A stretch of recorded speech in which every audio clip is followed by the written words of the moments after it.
Welcome to CertExam's YouTube channel. In this video, we will discuss the topic, collision domain and broadcast domain. A collision domain is one where collision can occur between transmitting devices.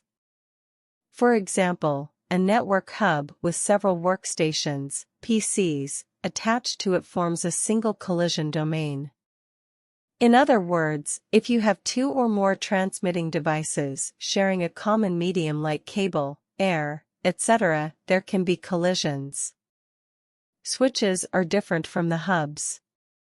In a switch, a port is not shared with any other ports on the switch, and therefore forms a single collision domain. Therefore, an individual workstation connected to a switch port has no one to collide with.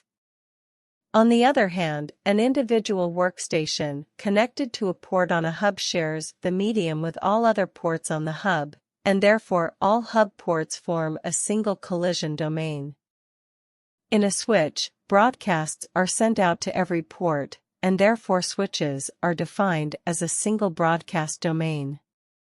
Every workstation connected to a switch receives every broadcast generated by any other device connected to that switch. When there are several nodes connected to a switch, broadcasts may slow down the speed of the network significantly. VLANs may be used to divide the switch into two or more broadcast domains. VLANs do not allow broadcasts to propagate to other VLANs on the switch network.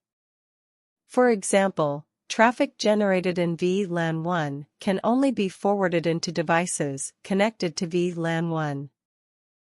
Inter-vlan connectivity can be achieved by using routers to route traffic between VLANs, in the same way as routing traffic between two networks or subnets.